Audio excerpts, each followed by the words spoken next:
and was leaned, the level. Hip hinge, and he went down, it gets level.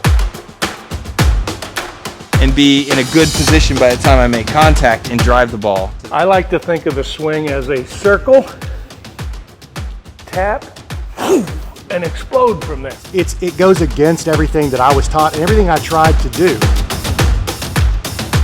It's easy to start to go, well, everything's against me. Ladies and gentlemen, this is a baseball discussion that every young player and parent needs to hear. So stay tuned with myself and World Series MVP Ben Zobrist as we tackle the science of hitting, the mental game, and some controversial hitting theories that may have you scratching your head.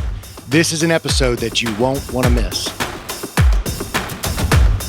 So we'll back up for a minute. I am here in Ben Zobrist's machine barn, where I guess they used to handle a lot of equipment and stuff. Well, yeah, this was a diesel mechanics barn before I purchased it years ago, and we ended up putting this batting cage in, opening it up a little bit. But yeah, we call it the machine barn because they used to work on machines in here, whether it was tractors or diesel engines. They had a big hoist, a lift, they would pull it up out, and so we just call it the machine barn. But yeah, this is, hopefully you learn how to be a hitting machine in here too, you know. Well, never really worked that well for me. Oh, yeah, right. It did okay. That banner up on the wall would say otherwise. It did okay. So, it did okay. Man. Well, hey, good to see you again, buddy. Too, man. Yeah, good glad to get you, together with you. So, as you guys know already, Ben played Major League Baseball for the better part of 14 seasons, right? Yep. Yeah. Had great success with several teams, the Chicago Cubs, World Series MVP. So I'm honored to be here. Ben's become a good friend since our careers ended. Mine ended in, I think 2011 was my last pro game in AA with the Phillies. And that was 7 minor league seasons. And then yours 14. When was your last game? 2019. 2019. Time's flying, right? Yeah, I can't believe it's been 6+ years now almost. So, yeah, I've been retired for a little while, as we both have. But the game keeps changing. Does it? Baseball changes, but certain things stay the same. And so I think that's part of what we want to discuss here. Absolutely. Yeah, so this all started kind of interesting. I'm scrolling Instagram, and I come across a hitting teacher known as the Teacherman. I'll have to look up his name, and I'll play a little 15-second clip showing some of the things that I was kind of shocked by for this reason, because it goes against everything that I was taught and everything I tried to do. And usually when I did maybe some of the things that you'll see him doing, I didn't have as good a success. Some people call him teacher. Some call him Snapman. In a way, Richard Skank is a master of paradox. The owner of Teachers Billiards in St. Peter's now moonlights as a teacher for some of baseball's biggest stars. Not bad for a father of 3 who never played higher than Division II. In an unsuspecting building in St. Charles, That's good. is where you'll find a 64-year-old man, Our swing has to be as quick as a muscle twitch. Richard Skank, The guys I work with call me Snapman because I keep saying snap it. has spent the last 15 years There's a hand pivot point that snaps the barrel like this. perfecting the baseball swing. My big client that everybody knows is Aaron Judge. That's right, Aaron Judge, the Yankees outfielder who had a breakout year in 2017, hitting 52 home runs en route to winning Rookie of the Year. However, I reached out to Ben and I said, Ben, what do you think about this? Because I noticed you follow this guy too. And you said, well, there's some validity here for certain types of players, and maybe every player is different, right? Yeah. So I guess I'll stop right there and just say, I think, like you said, there's certain things that are going to be universal. They're always going to work, whether you're a kid or an adult, right? Yeah. And we'll talk about some of that. But then there's also some things I want to learn about today from you about hitting. Well, disclaimer, because neither one of us are hitting coaches. And we learned a lot, but one of my pet peeves is when, players that knew something really worked for them as a hitter, and they think that's the way that it should be done, that everybody should do it that way because it worked for them. There are certain moves physically that we know have to happen. Physiologically, you've got to make certain things, make the bat do certain things, make your body do certain things in order to get the power into the ball and make contact and all those things.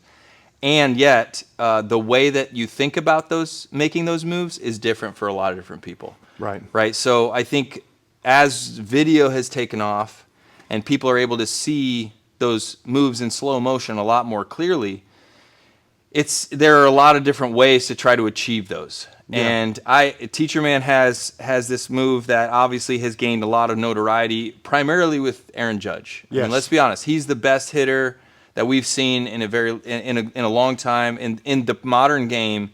Like, the only guy I can compare him to is Mike Trout, with the way Mike Trout was so consistent and power and average and all that kind of stuff all at the same time early in his career.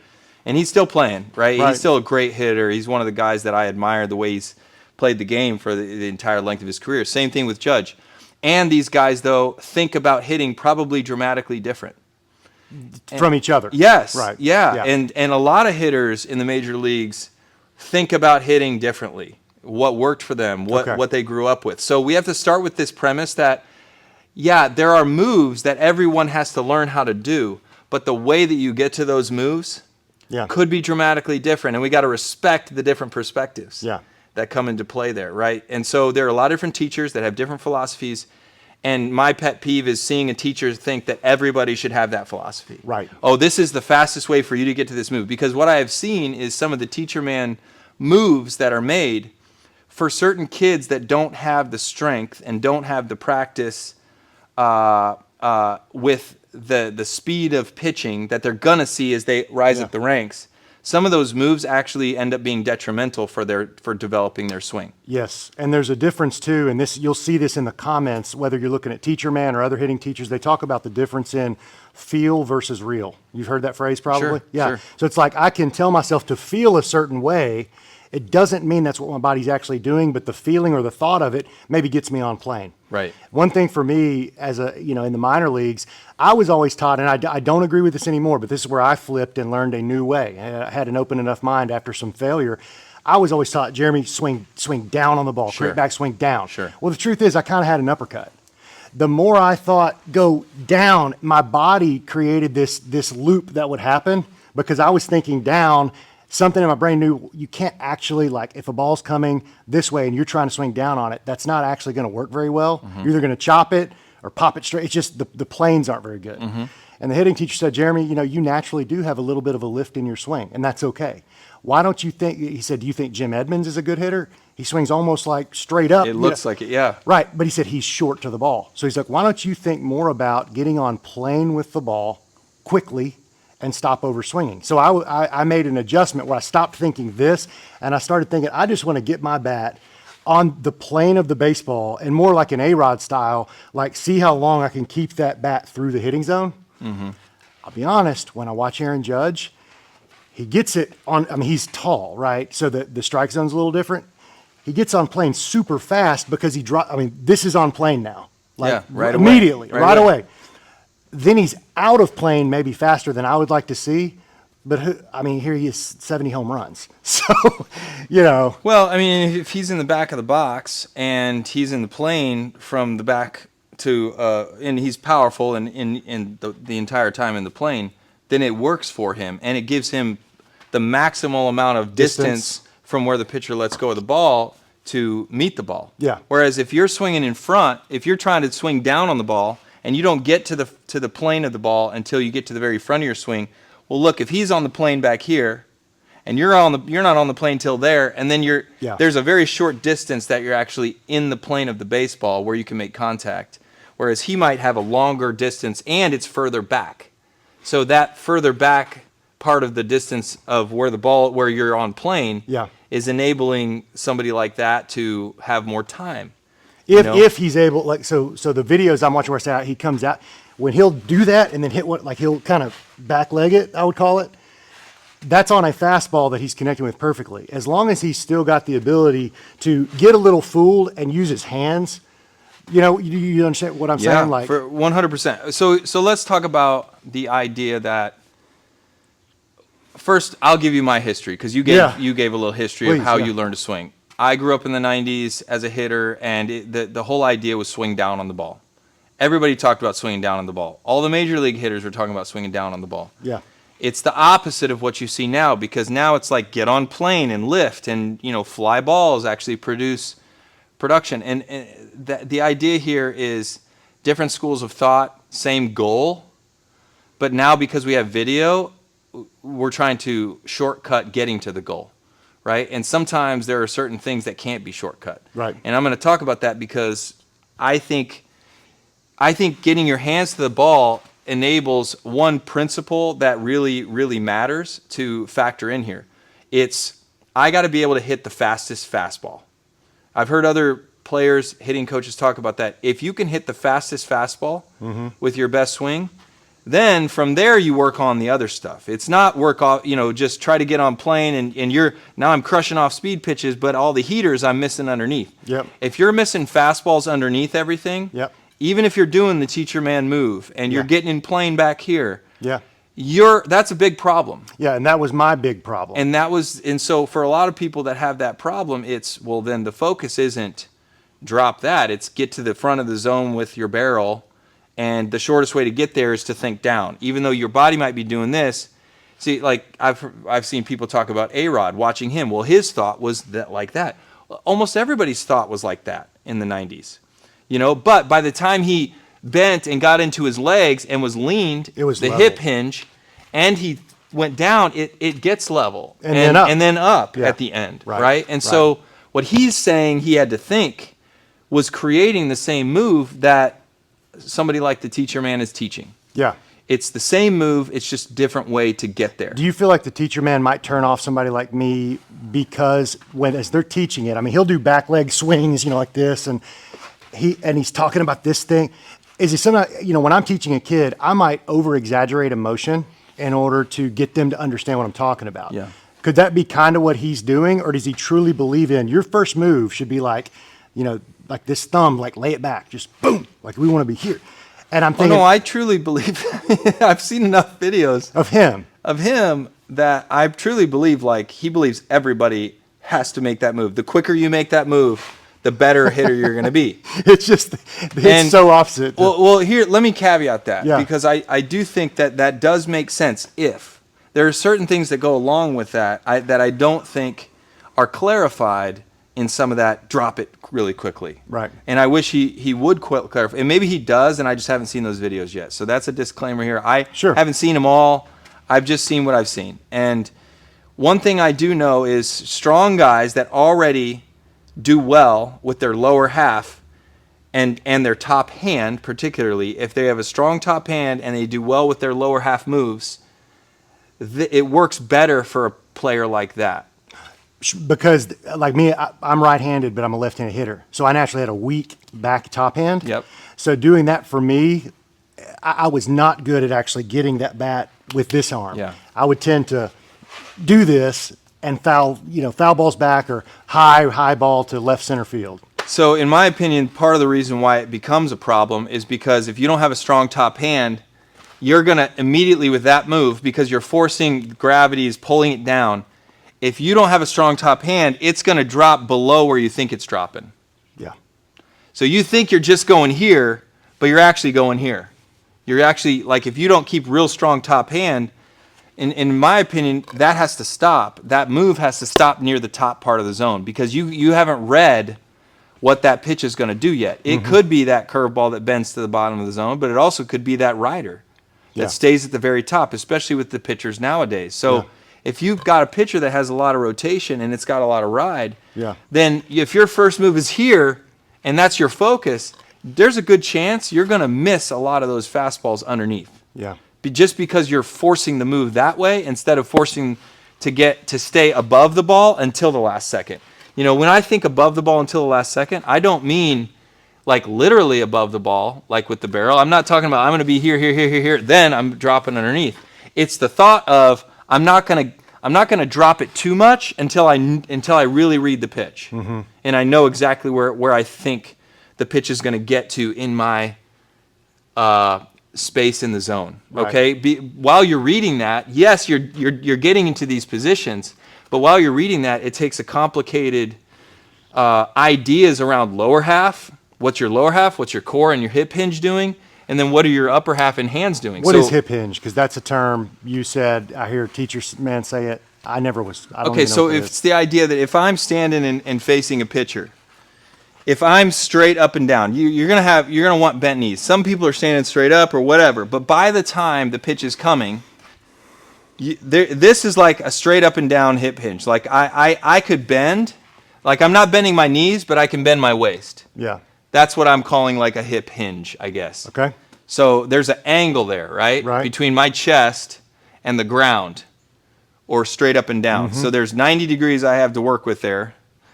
Like I could be there or I could be here. Yep. In a swing. Now I know what you're talking about. So the middle part of that is when I'm hinging and it's like I'm getting into my load and getting ready, this angle determines the height. Like I'm reading this hip hinge based on the height of the pitch. Yeah. So if it's a higher pitch, I got to stay up here. I can't bend more because if I bend more, I'm dropping the barrel. So if it's a higher pitch, I'm going to stay at the top and hit, and it's going to look more like Yes. Now I'm level. It's going to look more level if there's no bend in the hip hinge. That makes sense because on the text message, I was talking about how I struggle with a high pitch, and you said, I bet that had less to do with the Teacherman stuff and more to do with your hip hinge. Your hips. You're right, because I got in a really bad habit, especially in college, of as soon as the ball was pitched, I wanted my eyes to be close to the ball. Yeah. And I would drop down here, and I was able to hit this pitch fantastic, like for home runs. I struggled with anything above this. Yeah. And I had to learn to stay stacked. Like, that was my thought. Stacked. Was Yeah, I've stay heard that stacked before. and let the hands go. Even if it's a low pitch, I want to hit it more like this instead of like that. And I think the advanced hitting that's going on nowadays is more based on what players are able to do with their lower half and their hips than it is with their upper half and their hands. Because if they're setting their hands correctly, and they get into this, we all know that like there is a certain position that when you make contact with the ball is a stronger position. Mm-hmm. You know, like this should be bent slightly. Your front arm should be pretty straight. It may not be fully straight, but it should be pretty straight and locked. Mm-hmm. And if you make contact in that position with all of your force behind you, and then you finish, I mean, you're getting the majority that you can get out of your upper half in that moment. Mm-hmm. The question is, what did I create before that? So the first half of the swing is all about the lower half and what you're doing to gather the strength and the power that you do have in your body. So this move, and a lot of players do this, it's done in different ways now, and Teacherman talks about it like it's a hover, right? It's like you're kind of, well, there's also like that turning into your back hip. You're kind of like setting that back hip. Some people talk about turning that back pocket towards the pitcher. What you're really doing when you do that is you're loading it. Mm-hmm.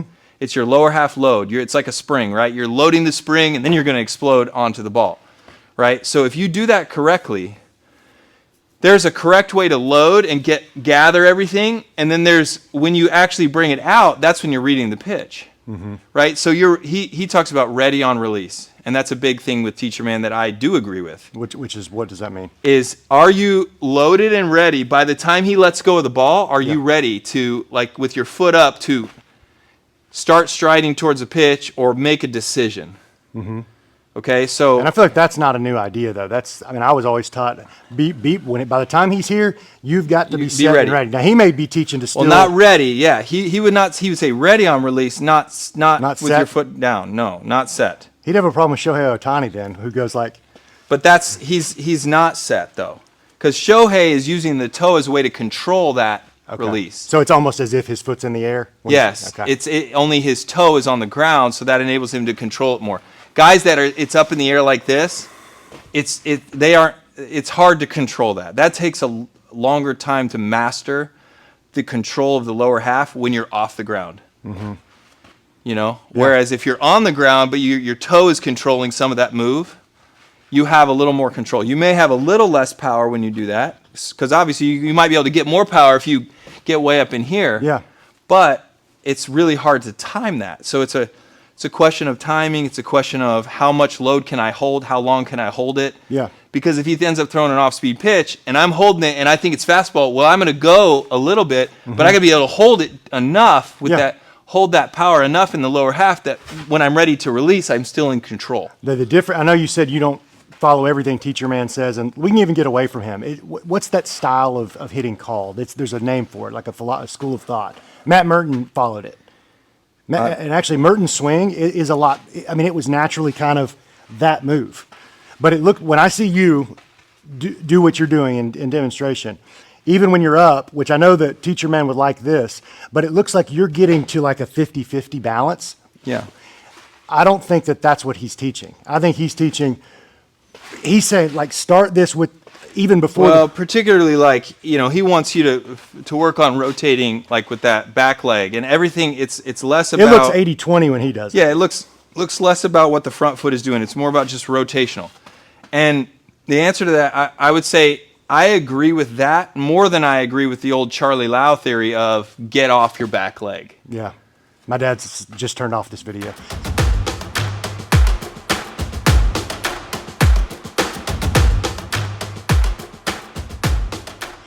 Well, Charlie Lau, I mean, let's be honest. Go Yeah. back to the 90s. That's why we learned to swing down, and that's why it was like, get off the back side. Like, it was like more like a golf swing.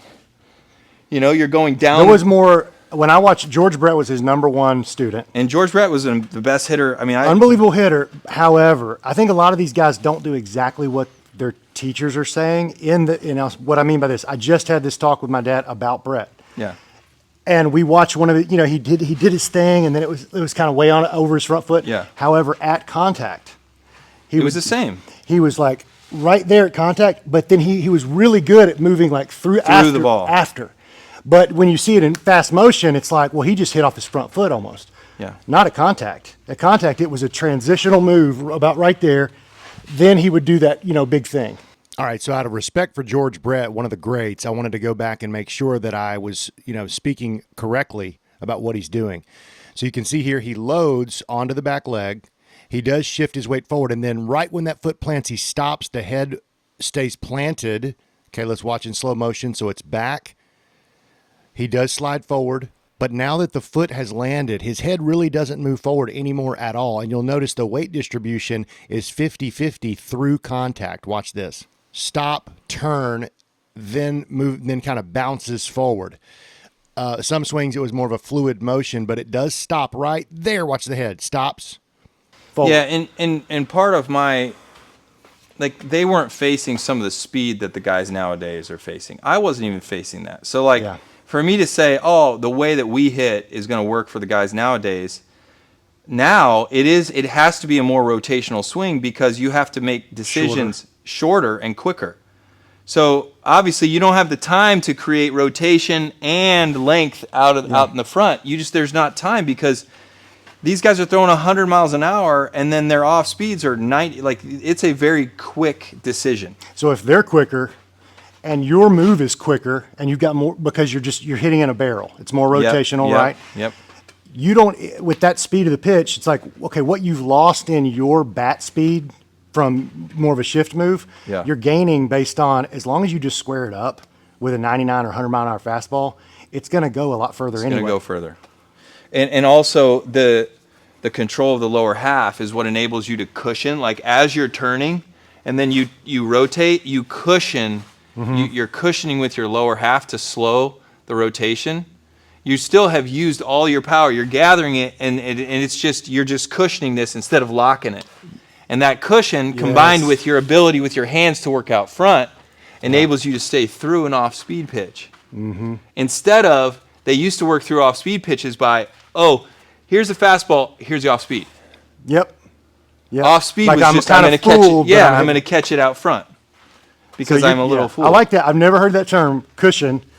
But I remember as a player, again, one of my faults was if I was fooled at all, this would lock way too fast. Everything's gone, and then it's like, oh, I might bloop a single maybe, or I might hit a home run if I catch it just right. But I remember as I got better and started doing what we're talking about, maybe not on this front, but in terms of slowing everything down, I'm gonna take my approach, even as a guy with some power, almost like a two-strike swing, almost all the time. And I felt everything slow up, like under control. And you're right. It's like this is holding back and allowing the hands and everything that needs to happen here to happen because this is not gone. Yeah. I was working with a young guy recently who was very quick and very good at going from A to B. I would say A to B in your swing. A is where you start and you're loading, and then B is, boom, I'm finished with everything. Okay? if you don't have any stop all along the way from A to B or any controllability from A to B, you will not be a good hitter anymore as you go up the ranks. Well, the pitchers will figure you out, Because right? pitchers, yeah, they're going to change up their speeds. They're going to change up that enough that if you don't have control of your lower half to be slightly off time and still make good, strong, rotational, powerful contact, they know they've got you. Yeah. They know at least like they're just gonna give up singles when they can get you off time. The power comes when you're on time, or you can create the sense of being on time even though you're not perfect. Yeah. And that controllability comes from the lower half, in my opinion. Okay, So yeah. if I was talking to a young, let's say there's a lot. I get asked by friends about young players and what you're teaching. What would you teach to somebody young? Because obviously an advanced hitter are the ones that are really working on all these moves. If you're a young player, the simple moves that you have to work on are the controllability of your lower half first and foremost. I think if you're able to like do the load, kind of be strong in your legs and you turn into that back knee a little bit and then you come in and you lock, even if you don't even hold a bat in your hand and you're just working on that move. It's like, okay, can you bend your hips a little bit? Pretend like you got a bat in your hand. You turn your hips back into this. You don't even have to pick it up. You turn your hip back into this and then boom, explode. Okay? And if you do that, boom, boom, boom. That move over and over again, boom, you work that. And if you're a young hitter that learns how to do that, that is the first step in order to start like getting that first move, because that's like the timing's perfect. It's fundamental. Everything's It's fundamental. ground up, yeah. Yeah, I've got to get that little hip turn, a little bit of hip turn, and sometimes it's just showing the heel, showing the butt, the pocket or whatever. It might be this, and then boom. Yeah. But when you turn off of it, I see some kids that like their back foot doesn't even turn. Yeah. They turn and they go like this. They're so flexible It's all upper body too. that it's like this, and this doesn't actually turn to B. Yeah. The guy I was working with is so good at going from A to B, he was like in and out. So it's like that move, if you just do wiffle balls Yeah. with that move and somebody's going boom, boom, boom, boom, and then you mix it up a little bit and it's like boom, boom, right? So it's like a little, your turn, oh, read it, now go. Yep. Oh, read it, now go. What you're saying is not exactly the right way to be approaching this. You can't go A to B, straight A to B. You got to go A to B. Or you go A until you see it's a fastball, now B. It's like that move is a simple move. Without a bat, I'm boom, boom.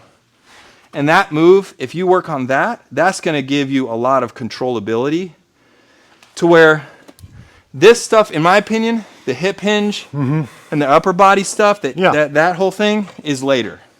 Okay. You got to get that leg thing first. Let's do this. I like two things. Obviously, you do what you want to, but one is walk us through, like, because you knew about these concepts probably by 2018, 2019, right? Or no? I mean, not the Teacherman stuff. Well, not necessarily that. Not the upper body stuff, but the lower body stuff, yes. Okay. What were you doing in 2018, 2019 when you knew the most as a player to get you ready for a game? I'm sure you hit off the tee some, right? To kind of get your body going? Yeah, some. A lot of it, more was flips before Okay. a game. Unless I wanted to do something by myself. Yeah. But since we had hitting coaches available to us at all time, it was our hitting coaches doing flips. Angle flips was one thing we did, mixing up the flips. And then it was, batting practice, mixed up batting practice. It was, for me, controlling that lower half was learning as I got older how to gather as much as I could gather, but still make an adjustment to a heater, the fastest heater, as well as their off speed. Like, am I giving myself a chance on the off speed to still drive the ball? And I just didn't have enough time in the end of my career. By the time I understood this concept, my lower half was pretty well set the way that it was. Yeah. I had done it for 20 years, right? Whereas when you're teaching a kid, none of this is set. Like, they're learning these things for the first time. So if they can learn how to control that stuff, you can do some drills around controlling the lower half, then you actually have a chance to build this stuff on top of it. That's why I say that's first. Yeah. Because if you do that stuff well, then you work up from there. Then it's like hip hinge. Now if it's that, then that controls the front and back timing.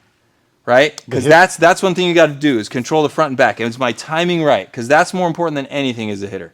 If you can get your body to do the right thing, to feel like you're on time, or you're very close to being on time, and then as soon as you see you're not, you can adjust. That's going to help with this. Now, what helps with this is the hip hinge. That thing. So then you're working on a drill that basically you're starting in a place where you're close to the top of the zone, and then you work from the top to the bottom. So it's like if this is the top of my zone and I know I can hit a pitch at the very top, then I'm starting there, and everything from there is hip hinge to lower if I need to. So you would drop down. Only, but I would start at the top. So if I was doing Teacherman stuff, I'd say, we're going to work on that drill. You're going to do this, but you're not going to let this barrel go below the top of the zone. Okay. That has to be at the top of the zone always when you drop it. So if you're going to go boom, it's only at the top. You still got your barrel like kind of even with your hands? It's even, and it's not going there. If you let it go there at all, then I think you're done. I think that's where you just parted from Teacherman. Exactly. Because you've seen his paddle drill. He teaches and he goes all the way down. to hit with that. Like I wouldn't do that because what that's doing is you're preparing to drop below a fastball at the top of the zone.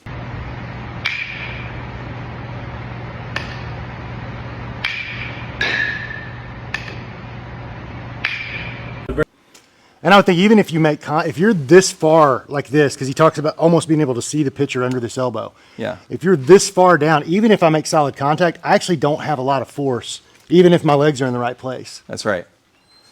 So Yeah, and you can, as long as your hip hinge is, if you're there and you're connected to your body. Yeah, it's still connected. Look, I'm connected, and I'm still, like, if I lean up, look what happens. I'm at the top of the zone. You just hit or higher, yeah. Right? So it's like that hip hinge is a really important part of the height of the pitch. So remember, the lower half, in my opinion, is the front to back. That's where you're going to time everything and you're going to gather all your power for catching things on time. But if you want to hit the height of the pitch, if you're struggling with like, well, I'm chasing up here or I'm chasing down there, or I'm swinging, I'm on time, but I'm just underneath, I'm following everything back. To me, that's a work on this. Yeah. You got to work on this piece. The last piece, in my opinion, is now, what are my hands doing to finish? Because he talks about this, or going down real fast, but what about after that? It's just, you just let it go? Like at some level, part of the finish, and this is what Judge was already really good at before he worked with him, I think, is when you look at his swing was before that. Then once he worked with him, it like tightened it up. So he stayed through the zone really well. Yeah, before? Even before, I think. Yeah. And I could be wrong about that, but I think before he was already staying through the zone because he was probably taught different things when he was younger. And a lot of guys are really good at that, especially right-handed hitters who face right-handed pitchers all the time. Why do they have to stay through the zone really well?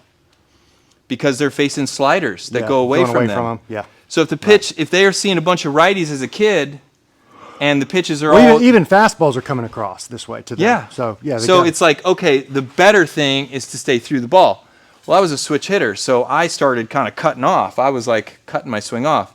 You probably faced more righties than lefties, so it was a little easier turning from a left-handed batter's box. It's easier for you to pull off the ball because you're already headed in that direction. So lefties that are able to kind of go boom and stay through the zone to the other side of the field, they usually hit for a really high average. Yeah, well, that's where because they're really good at like staying inside. Yeah, they've really focused on that. Yeah, I was naturally a pull hitter. I was naturally a guy that if I had a flaw, it was going to be to open up and come off too quick or to drop. Yep. So you probably, when you walked out of your office earlier, you saw me hit one ball, and it was right at that back corner. Yeah. That was my pregame. Was like, I'd hit flips, but off the tee, it was like I'm going to swing kind of what feels like in slow motion, which you'd call maybe the cushion. Yeah. And just softly try to hit line drives that way to calm everything down so that when I'm in the game, I'm not 110%, I'm 95. Yeah. Right? And I'd swing just about like just trying to stay through it. Yeah, one of the things as I was working with this guy that's a really good young player, I told him is if you watch professionals, because he's a fast A to B guy, he's going real fast. I'm saying if you watch professionals, over time, they know how to take batting practice at 60 to 80%. Yep. They know how to do that. The reason is because they've learned how to get ready and time everything and not go to 100. You can get ready. You can time everything at 100 and then let go at 70. Yeah.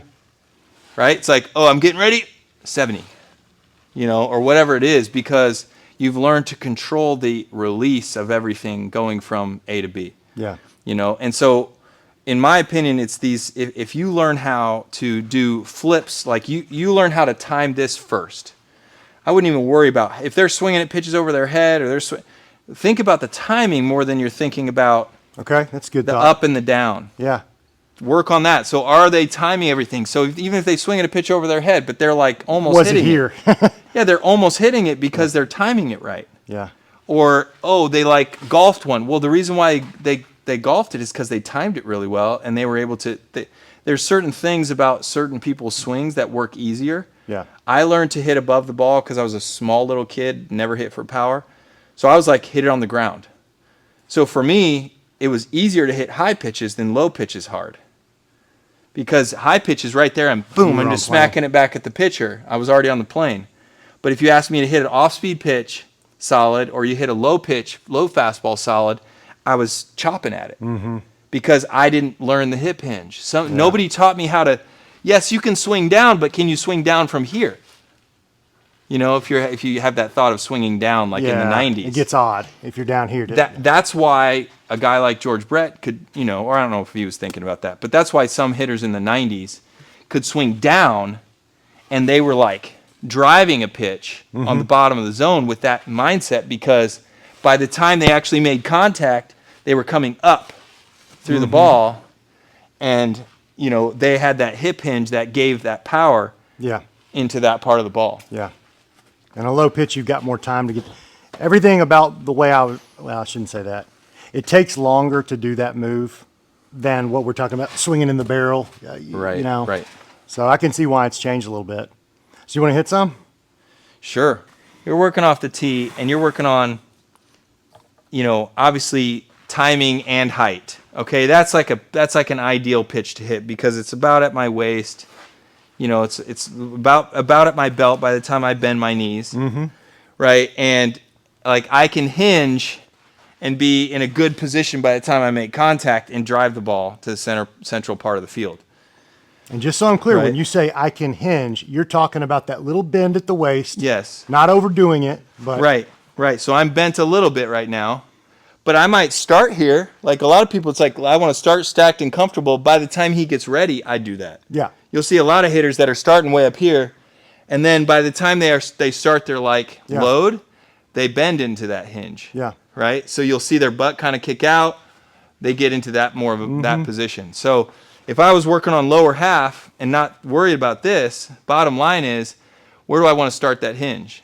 I want to start it at the top. So if I know this is my very top, let's say that's the top of the zone for me. It's pretty up there. But if I know I can go from this hinge to that and still make good solid contact, then that's okay. But if I'm lower than that, you can't. and I feel like I'm fighting to get up to the ball, Yep. then that's not, I'm bent too much. Gotcha. Yeah. If I'm up here and I try to work on a lower half one, if I'm up here and I stay up there and I go, and I have to drop like that swing, I'm not in a strong position. Yeah. I'm in a much stronger position if I start at my normal hip hinge and then go, boom. Now I just bent a little bit more and got down to that And one. you're okay with the shoulders angled that far? Yeah, if it's a low pitch. Yeah. So the goal is, if I can basically go, okay, I don't know what he's throwing right now. He's getting ready. I'm hinging, and I recognize the pitch, and I could literally start, and look, my barrel hasn't dropped too low yet. I did the drop, boom. But now I see it's an off-speed pitch. I started at the top, and if it ends up at the top, then I can literally go, wham! That's top of the zone. If it ends at the bottom and I go, boom, now it's at the bottom, I drop, and I'm in the same position. That is such a different way to think about making That's this one adjustment. position, and that's a position. Yeah. Okay. So in my opinion, it's like, do you have control of what's happening here to there? Here to there. Either way, it's more of like what's going on here than it is like this whole just that move. because that move is only part of the start of your A swing. bigger, yeah. And I think you and I were really agreeing on this. And when you explain it, I think I agree with almost everything, if not all of it, is that this is fine. To do that is fine. But I got no problem with that. to get to this point, I can't actually come back up now and hit anything above. Then you're fighting below the ball. Right. You're fighting to get back up to the ball. So if I'm swinging, quote, up to hit a fly ball, you might have to think about that. But if you think about that with your lower hand, what happens? If you don't have a strong top hand, you do that. Yeah. You literally like go, whoom. You're underneath everything. Yeah. If you think about with your top hand, it's harder to drop. Yeah. You know, it's because my wrist doesn't even go that. It's difficult to get it down there. Right. You know, so that's why I say a strong top hand enables you to, you know. So I know you already said you start with the foundation of, the timing, the hand, like you want to start with the kid's timing here and the ability to move his legs properly. Yeah. So that's one thing. We said we were going to talk some to younger kids about the non-negotiables. So that would be one of them is. Yeah, if I was a parent, Yeah. just starting out, I'd be like, okay, what does the move look like? You know, I used to do this when I did lessons is I'd go, okay, what's point A? This is your point A. And then I'd check. Do you have a good hip hinge? Is it a good location? If they like to be here, I'd like, okay, I'm okay with you starting there, except you know that by the time the pitch, you're getting ready for the pitch, you're going to have to get down here, right? Mm-hmm. You know, so they're like, okay, yeah, if that's where they're comfortable, that's fine. They can start there. They can have the barrel however they want it to be. But by the time you're getting ready with that move, you have to bend a little bit and know that with your bend, you're not going too low. Yeah. I'm bending to a comfortable position, but now it just enables me to get this move of bringing that knee, almost knee to knee a little bit. Yeah. Like this knee comes to that one, the heel comes up, the pocket shows a little bit. It's like, Yeah. I'm basically gathering my power into this back leg. But notice I'm not straight up and down. This is one of the things that I would disagree with on practicing. Like I wouldn't want to be straight up and down and then just spinning like that. That's what I think Teacherman teaches. It's like, Yeah, if I do that, I can hit a low inside pitch well, but anything up and away that's a strike, I've got nothing left, right? here's where I think that benefits. Okay. If you already naturally come off your back leg, Okay. then it could help. So working off of that problem. If that's a problem you have is like, I naturally turn a lot and I come forward. Yeah. If you naturally do that and you're trying to avoid that, yes, do this drill. Boom. Yeah. You know, because then it's going to help you not feel you have to do that to swing. Yep. Right? But if your problem is I'm dropping underneath the ball and I just spin into the bottom of it, which some kids do. I did. That was mine. If that's your problem, then of course it's going to be more important that you figure out how to do not bottom of the zone, Top. top of the zone. Yeah. And now I'm going, and I want to make sure I stay through that thing, Yeah. right? Yeah. I think the big deal here is you and I probably, when we fell into our swing flaws, they might have been the opposite thing. Yeah. Because I was the kid where maybe on tee you'd say, well, you look good, or front flip, you look good. Then you'd see me in a game, and you would see me go like this. I would overload and then collapse down here. I was so low, I couldn't get off my back foot. Yep. This foot would spin Yep. when I was going bad. And you might see me like this at contact. So Yeah. you're not going to teach this kid, okay, hinge down. Like I'm already doing that. You already do it. So what would you say to that kid who's got power, but they're spinning out and they're already back here at impact? Yeah, well, are you hitting fastballs well or off-speed pitches well? I'm popping everything up and I'm flailing on the off speed. Okay, so you're underneath the fastballs, but you might be on time. Then I Yes. would say you got to stack more. You got to stay. You got your angle of your hips is too low to start, or it's too low by the time you get to a certain point. So, like, it would be like if I'm going to swing, yes, I'm going to do more high tee, so then I have to start and stay there. But then I'm also going to make sure that when I finish and I stand up a little bit out of my finish. Yes. Because you naturally said you're like staying down here because you want your head, and that's good. That's good, but you can still hit this and then come out of it. Right? You can hit a ball down and then come out of it. Yep. I would just force that finish where you come out. It's like a lot of golf can be fixed in a lot of the finish, right? Because you're Yeah. finishing well. If you finish that a little differently, it starts to correct what happens in the middle before the finish. And the high tee was something I never did until late in college. And we're talking, out of the zone high tee, like maybe even right here. Yeah. That automatically for me would force me to correct the problem. Yep. Because I knew, like, the moment I do this, it's like your brain I can't hit that. Yeah. So learning to get there. Right. And I think a lot of us that grew up in that era, we thought the place to hit the ball was from the front knee and forward only. Yeah. Now what we're seeing is you give yourself time if you start that back here. Yeah. Like some guys start it way back, but like even if you're just starting it there. Yeah. I'm in the zone. I'm at my belly button more in the zone. Mm-hmm. Instead of, it used to be like we had to be here and then eventually we were in the zone. Yep. Way out front. For me, and tell me if you identify with this, like I got into, first of all, I was taught hit the ball out front. Okay, Yeah. so I would automatically set the tee up out front. Uh-huh. Almost every kid, if you're like, okay, buddy, stand where you stand in a game. Well, they'll get pretty close to the plate and be right here, okay? Then I set a tee up, and I'm like, okay, we're going to hit this ball hard. What's the first thing they do?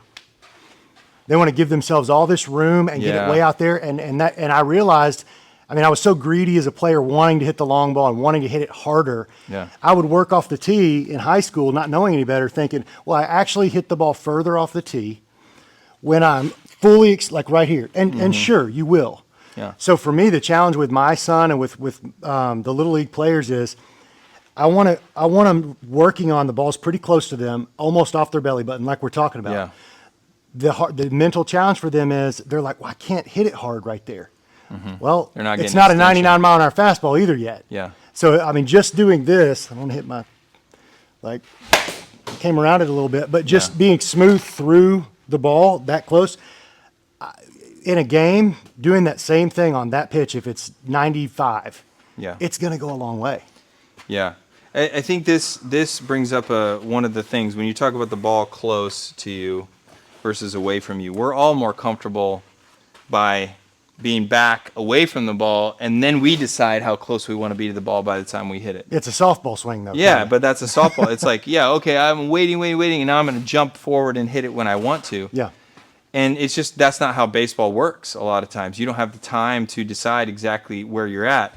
So in order to get really comfortable, where they all feel like you're hitting them out front, we were taught, I don't know if you were taught this, we were taught knob to the baseball. Yeah, third eye. Knob. And you hear people arguing about that, I'm not going to name names, but there's some people just saying that grew up in the same era that are going, or were right before us, that are saying, no, it's knob, because knob enables you to stay through the baseball. On plane for a long period of time. Yeah. And here's where I'm going to say, look, that school of thought, I think it makes a lot of sense when you already have other right moves in place. Mm-hmm. Okay, but if you're like pulling your shoulder out, if you're doing other things that like you're rushing your swing because you're not getting there in time, then it's going to be much easier for you to just kind of try to get the barrel to something. Mm-hmm. Whereas if you're on time, it feels like everything. If you hit the ball back here, you hit the ball there, you hit there, you hit there, all of those locations in the hitting zone, they all feel like they're in a strong zone.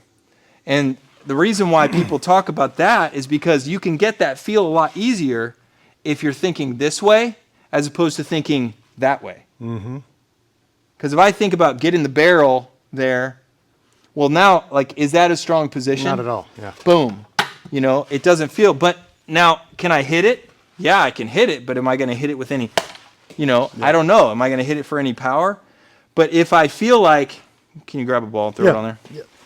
If I feel like I'm this close to the ball and I'm shooting my hands to the inside of the baseball, it's going to feel, and I don't want to hit the camera, but it's going to end up going harder, but it's going to go to right field because, boom, I'm getting those hands to where they feel like it's further out in front. Mm-hmm. And the barrel just follows, boom, boom. And I might catch, I thought I was going to hit that ball to right center, and it went to right field, and it was just hit really well to right field. Sure, yeah. Right? Or I thought I was going to hit it to right, and then it ended up being a changeup, and now I have the length because I haven't given up my barrel here. You may turn on it. And now I have the chance to, boom, catch it out front Yep. and pull it to the pull side because I lengthened out the front part of my swing. That's that knob thing. Like nowadays I see so many guys that are like so hung up on, I'm going to catch it perfect, that they forget that like you don't have to catch it perfect if you slide to the inside of the ball. So that's why I'm like, I do agree with the whole, boom, get there. But I also don't agree with once you get there, you just let it go. Sure. I think you got to get there, and then you got to you got to be able to lengthen through the zone once you get there. So if you're like getting there and you're getting down below and you're just you're in and out so fast that you're not going to be able to hit an off-speed pitch. Yeah. Well, I think Teacherman takes videos of Aaron Judge doing on the perfect pitch for him to do that thing where he cuts it off. Yeah, sure. Well, sure, he can hit a home run doing that when it's a pitch that's middle in, up in the zone.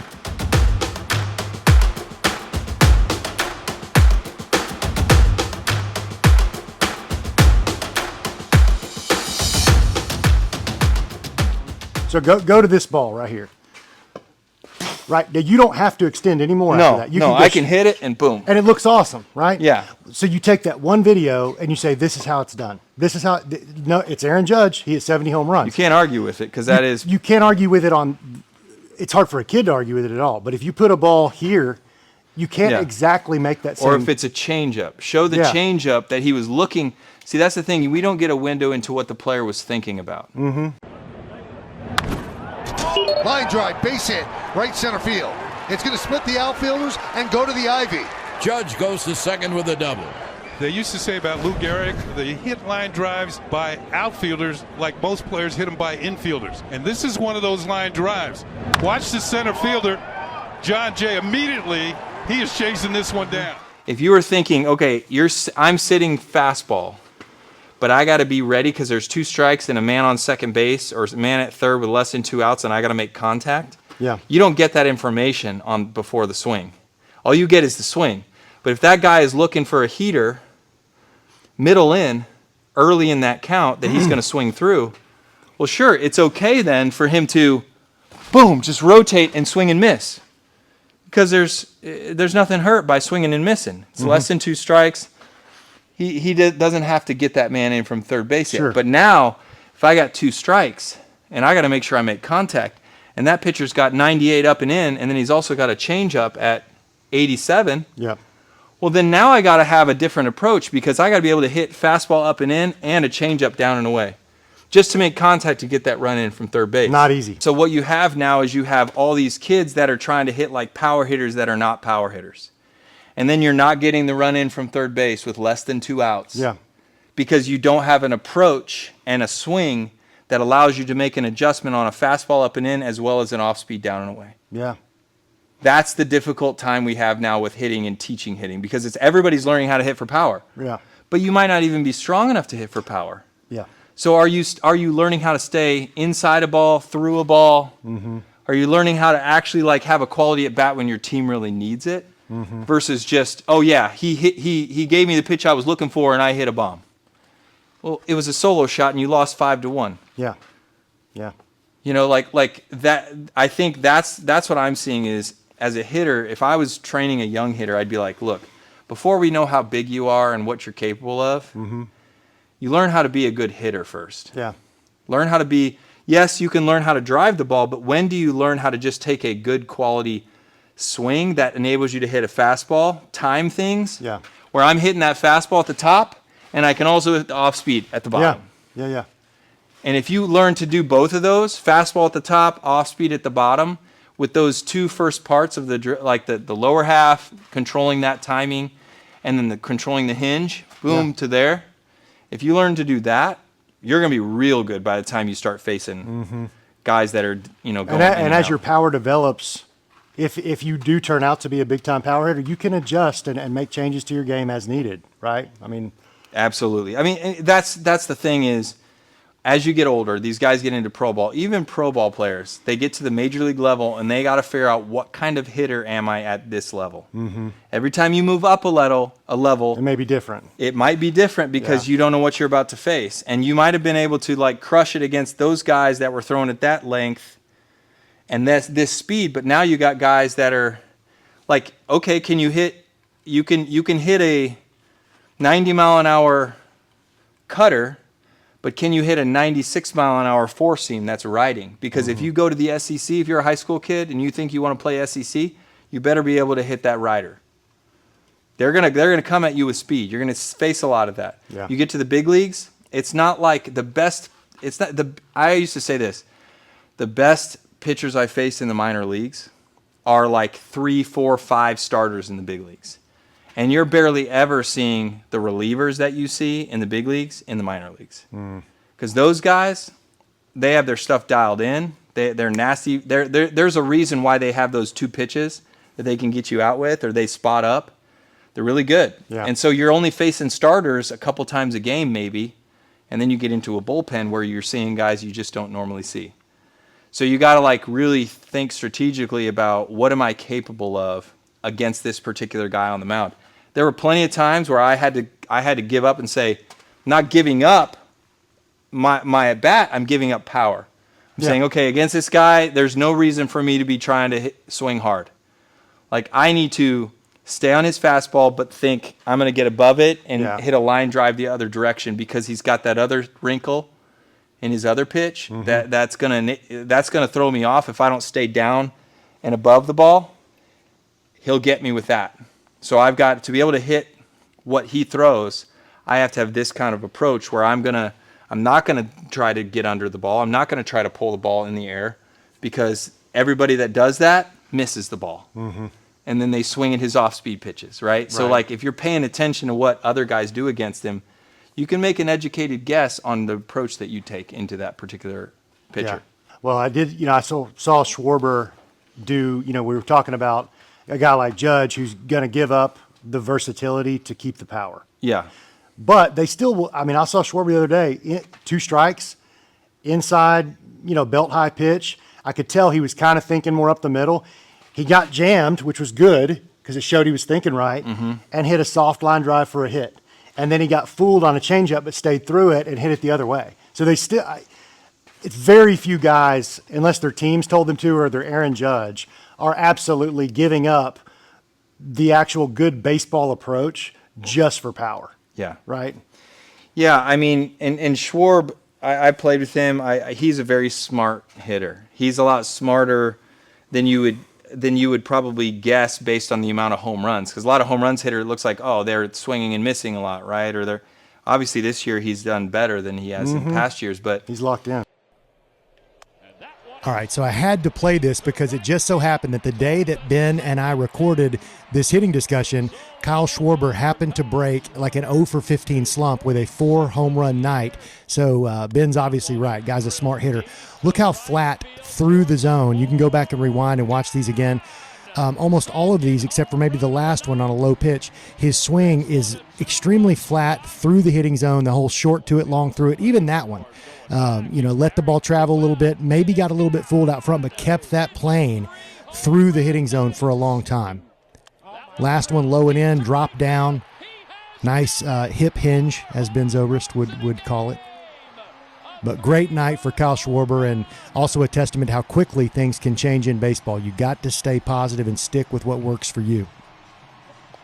He's a good hitter, just in general. If he chose to hit for a higher average, he could. He would just have to give up some of his power. And so what you're probably seeing is in those moments, that's him saying, I got to have a team at bat right here. Or I'm looking for this pitch to drive, and I know this at least gives me a chance to take that pitch and do something with it. Yeah. Right? And he's making an educated guess on the approach that he wants to have against any given. I know that because I watched him do it as a young player.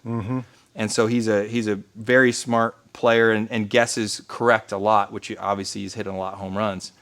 But over time, you can just think about one thing, and if your body is trained enough, it will adapt to what you see. Right? Yeah. And the only question is, can it adapt enough to make it feel like you're still on time? Yeah. And you're still able to hit the height of the pitch. Yeah. So a really, really trained hitter, like Judge has trained his body really well, and he's strong enough. If I hit like Aaron Judge, I'm going to tell you, I would have flown out a lot more than I did. I probably would have hit for a lower average. I would have hit a few more home runs, and I would have had a lot of flyouts. Yeah. Which would have made you less valuable. I wouldn't have been on base as much. Yeah. For the teammates, but the part of my game was I needed to be on base. So I needed to get base hits, doubles, occasional home run, but I need to be on base for the guys that were going to do that. And so you have to have table setters, and you have to have guys that clear the table. And I was more of a table setter. And if you start to know yourself and go, hey, I'm a hitter that can make good contact, well, then you pick your spots to drive, to drop and drive. Yeah. And other than that, you're like, I'm going to make contact. I'm going to hit a hard line drive. I'm going to do some things that maybe some of the power hitters don't do as much of, and you find your value a different way. Yeah, that's good, man. And you got to have the humility to be honest with yourself about what kind of hitter you are. Yeah, you know. Yeah, and sometimes you got to take chances, and you might be wrong. You might be wrong sometimes when you take a chance, and you're going to swing and miss a lot. And part of the game that's what I loved about it, is the challenge of you're playing a mental game and trying to strategize what you need to do. And then if you take a quality, clear approach up there, and you're able to say at the end of the at-bat, okay, I was clear, I was focused, I looked for what I was looking for, and he got me. Like, you got to be able to tip your cap. If the guy threw a good pitch and you're just not at that level yet to be able to hit that pitch, you got to recognize when somebody does something well. I mean, the pitcher's got the ball, sure, right? And so there's a lot of really good pitching out there.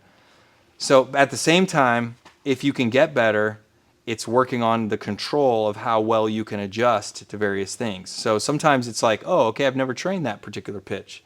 I've never trained, I was looking for something else.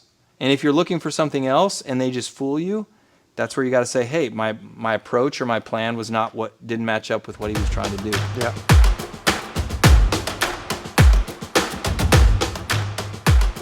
And that's a whole nother part, is the mental side, being able to deal with that.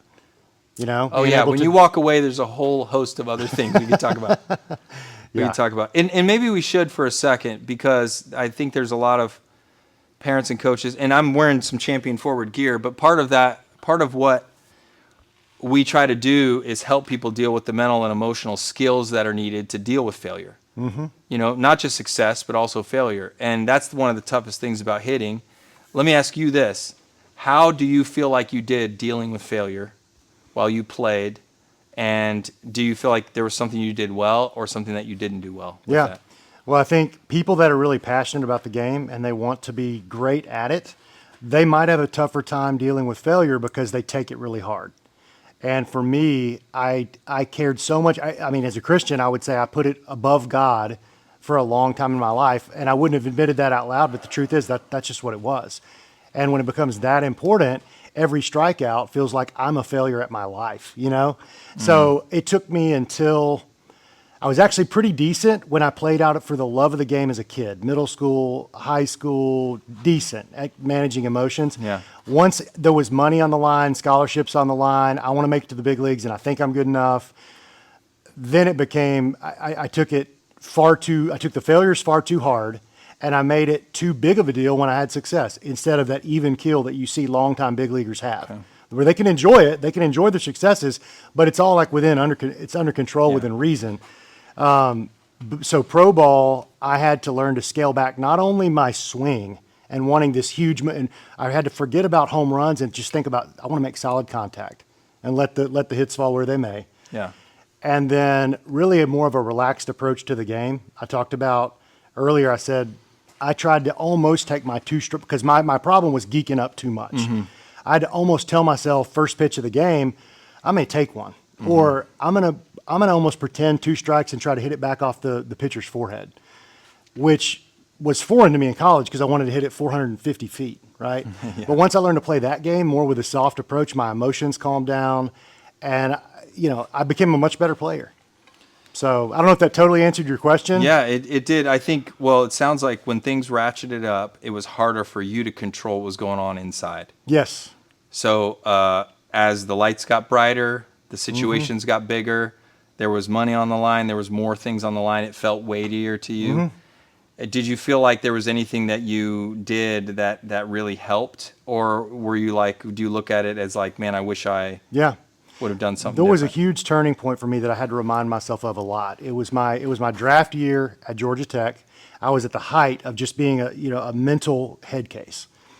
And I think like it was a blessing this happened. I blew out my shoulder and my back. I had to have 2 operations in an off season. I missed my entire junior year. I played like 5 games and then pulled out redshirt junior.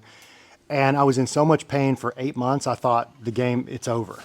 Yeah. And really at that point I had to give up on those dreams. And like when I did pray, I prayed, Lord, if you'll just let me get back on that grass again, just get to play again, I'll just enjoy it this time, Yeah. And that's a lesson you got to retell yourself, but it's like, this is a blessing just to be out here, and I've got to stop taking all of it so seriously. And then I told myself one big truth: has me worrying about whether I'm going to get a hit or not, or has me worrying about whether I'm going to make it to single A, double A, triple A, the big league, has that helped me play baseball better?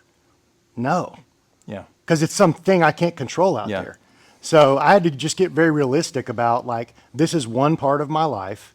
I'm pretty good at it.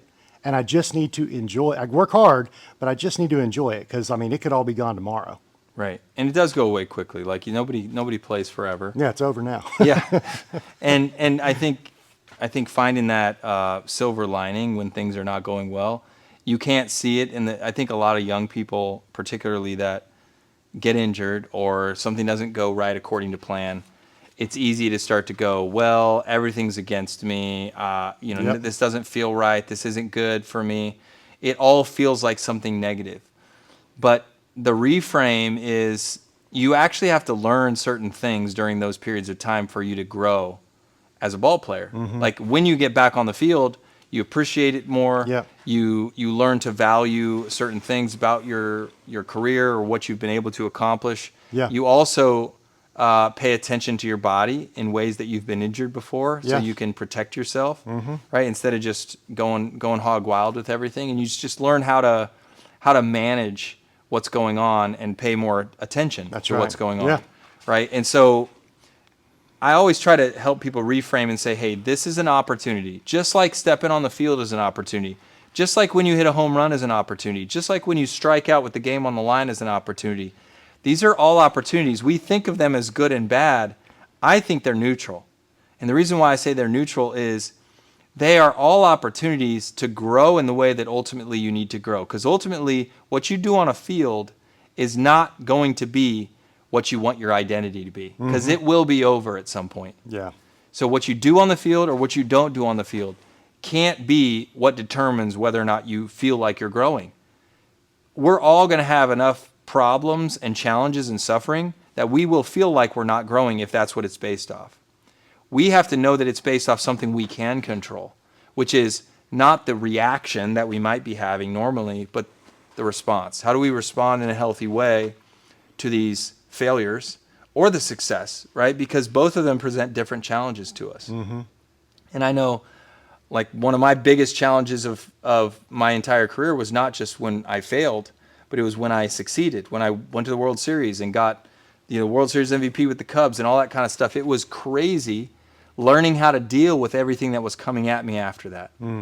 And I was more comfortable in the roles that I had played up to that point, but that role I was very uncomfortable with, and I didn't know what to do with it. So, whether it's success and you're on Mount Everest and you're trying to figure out how to breathe up there, or whether you're falling into the valley and feeling like this is almost over, ultimately those are two just different opportunities to learn things about yourself, to grow in a different way and say, hey, what can I learn from this situation right now? How can I be better? How can this lead me to the future that I do want? Because the future you want, I promise you this, the future that you want is not success. It's not success. Trust me, I've seen enough people that have success. It's not really what they want. They want a sense of peace, contentment, satisfaction, knowing I did everything I could have done to make the most of this. Yeah. Like, they want their people. They want to be connected to their people, connected to themselves, connected to God. Ultimately, it's more about connection and a sense of self-satisfaction than it is everything had to go well. Yeah. And guess what? It doesn't have to go well for you to still feel that way, right? So So ultimately, like all the work that you do on a tee, all the work you do out on the ball field that we did, it was valuable to us because it taught us things that now you use. I guarantee you use some of those things as a dad. Yeah. You use it at home. You use those things in your job and the things that you do. All that work ethic we learned, now we just learn to channel it in different ways and in different roles. That's right. You know? No doubt about it. Is that what Champion Forward, because I know you've been on my show before and talked about it, but you might as well like say exactly what it's meant to do. Yeah, Champion Forward, we are envisioning just a healthier sports experience for athletes, parents, and coaches. And the way we do that is through mental and emotional skill development. Got a couple of things. We have an ambassador program people can join. If they see the issues that are going on around sports or they're dealing with their own issues around it, whether it's failure, whether it's success, whether it's dealing with the NIL experience or all the things that travel sports are experiencing, we know that the challenges are getting greater and greater as time goes on because there's a lot more comparison through Game Changer and all these other ways that kids can see. Social media has thrown a huge challenge into what these kids are experiencing versus what we experienced. And so we wanted to provide something for not just the athletes themselves, but we know that those athletes need to be around parents and coaches that are acting emotionally intelligent themselves around how they're experiencing it with their kids, with their players. And so we know that if we train up those people to have some skills, they're going to impact all the people that they're leading. And you know, we want to see people experience this in a connected, aware, and balanced way. Are you gearing it toward, and that's excellent, by the way, it's hugely needed, and you bring up a great point with social media, the comparison trap, and it's, you can see more baseball from more perspectives now than ever before, and peers and everything else. Are you gearing your operation, though, toward more middle school, high school, college, pro? I would say we run the gamut. We've had the majority, people right in the middle are high school and middle school. And we've got certain travel programs that have picked it up that have some kids that are younger. And then we've now got some colleges and people that are in the college game of sports learning some of these concepts and starting to translate it to their context. So it's more about, we've chosen to work with people that believe that they want the tools. They're like the people that see the problem and say, I need some tools around this. And so whoever wants those delivered to them, we want to work with them and try to figure out how to help them put it into their context because they are the leaders in their world, right? And so oftentimes with new challenges, we need new tools. And that's ultimately what we've tried to develop. That's good, man.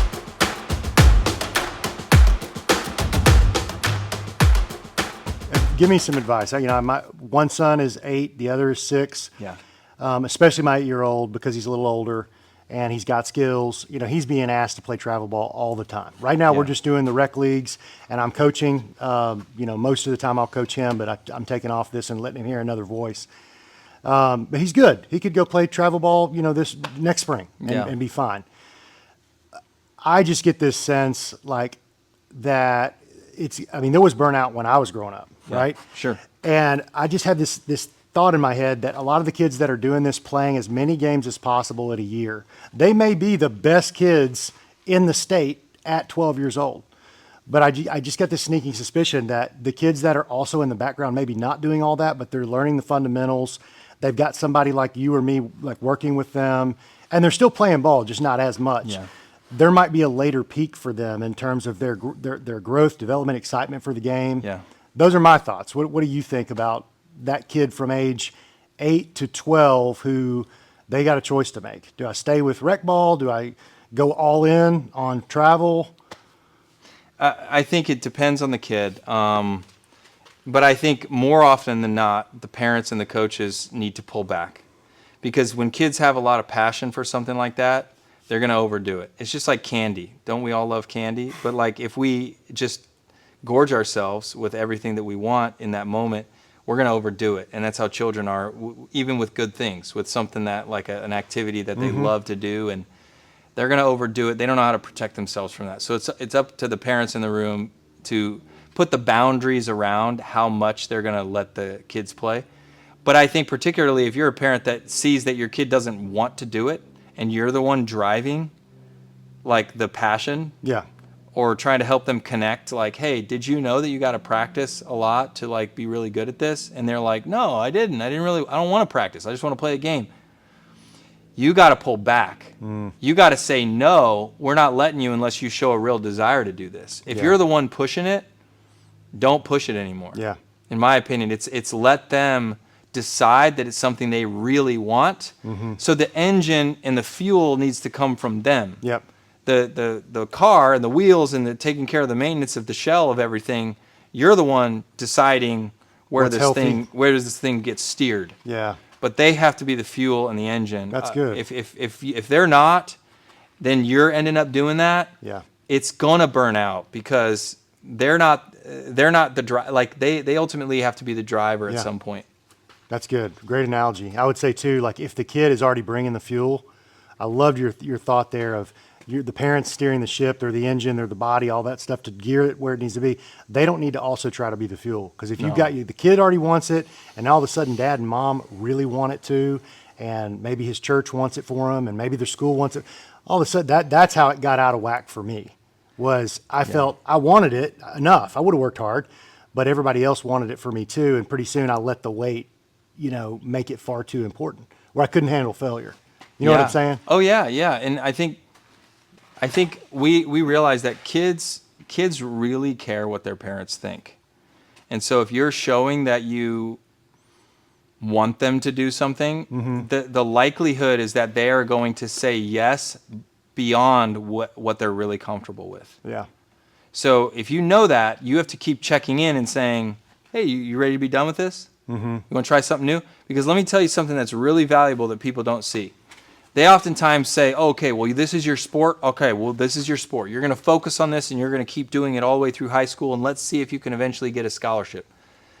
Honestly, if they don't get a scholarship, you probably rob them of a time in their life that they should have been trying a lot of different things. That's right. Yeah. Okay? Because when kids are young, it is a time for them within the boundaries to try new things and challenges and in all different realms. Yeah. And sometimes when you get so locked into one sport, you become so one-track thought about what you like that when that thing gets taken away and you can't do it in the same way you used to, you're like, oh, I'm lost. I don't have anything I want to do. I'm not motivated. Yeah. Well, it's because you haven't tried all the new things that you should have been trying. So if you learn a couple other things in different realms that you know you like, your eggs are never all in one basket. And that's where I would disagree with some people that are like, yeah, all eggs in one basket. I'm like, that's not good for the human. That might be good for making you one thing. But if that one thing doesn't work out, and I'm not saying this is like plan B. This is like, no, plan A is be well-rounded. Yeah. And if it's the plan, in my opinion, if it's God's plan and you're well-rounded, those opportunities, if you're good enough, are going to start to present themselves. Yeah, that's because good. you're good enough. You know, you don't have to push the door down to be good enough. Yeah. Let the fuel of the kid drive that door. And then once it's open, it's like, okay, they love doing this, but they also love this and they love that. But this is their main thing they love. Sure. Great, but just put boundaries around it. Make sure that there's a month a year where they can't touch their glove and their bat. Make sure. Yeah. Like they have to do other things because they have to get their mind out of, I'm going to be this when I grow up. That might be the case, but they're going to be a better human someday if they make it there, but they're also well-rounded in these other ways. Absolutely. That's a good word. Well, if we don't get any B-roll of you hitting off that machine, can you hit a little bit? Oh yeah, I want to hit. I'll hit a little bit. Let's do it, like not long, but I need to get some action because if it's just you and me talking for 70 minutes. Yeah, I'll hit a couple.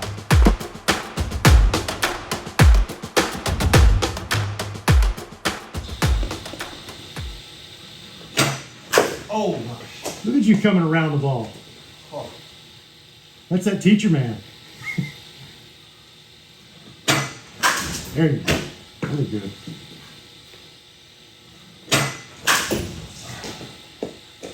That ball's crushed.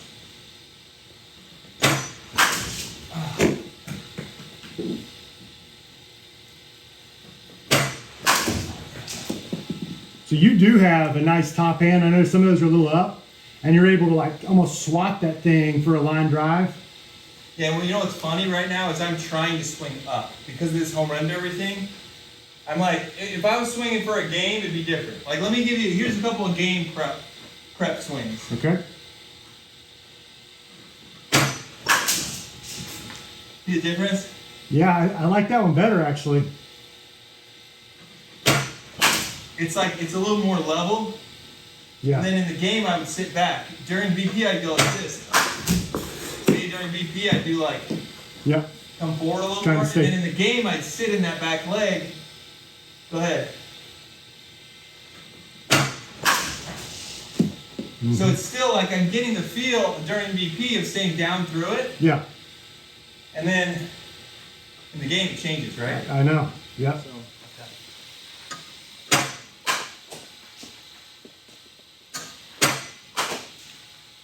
Okay, ready? Yep.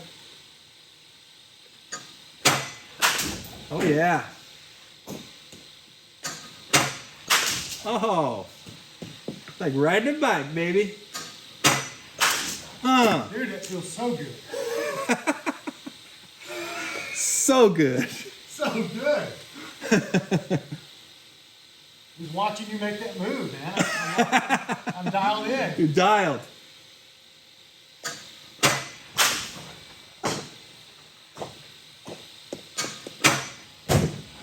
Strike in the big leagues? Maybe. I mean, they're Top of the calling them. Maybe it's at the very top. That's what they would call probably the top.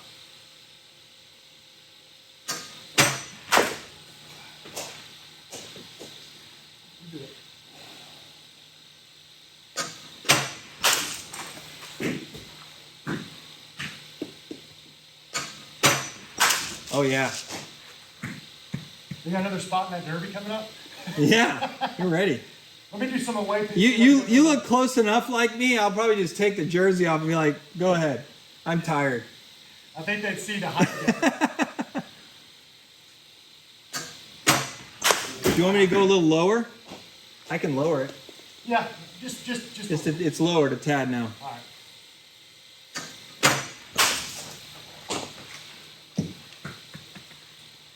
That one right there would be that example of me coming out a little soon, knowing it's away. Yeah. Bat drops, pop up. Yeah, yeah. It's on time, but it's I've leaked. Yeah. Nice.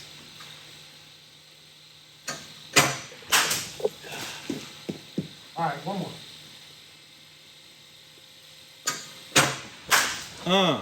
Land on that one. Okay, let's go lefty if you. All right.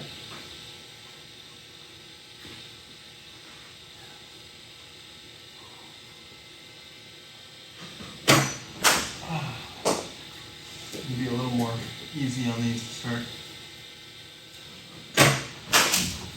Watch out.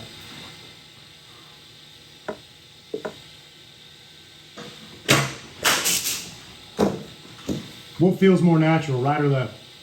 It just depends on the day. Okay. Oh.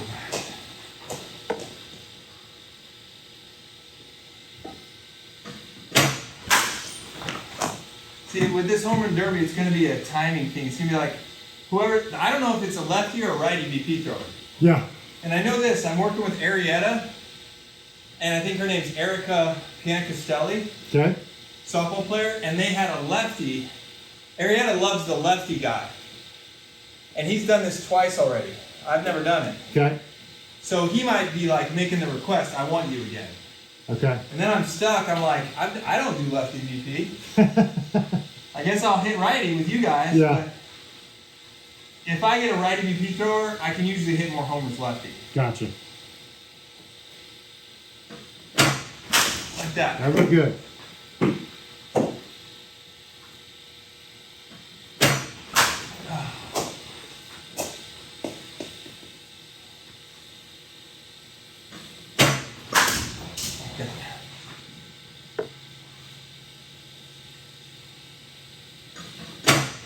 Oh, shoot. Is that your light? That's your. The orange is yours. That one's mine I over thought there. so. Okay, I was like, if I break that one, I'm okay. I don't want to break yours.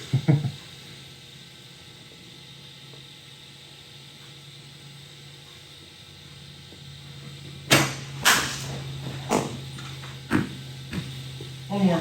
Okay. No. Better one. I'm around it.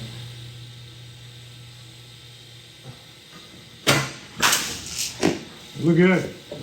Right on it.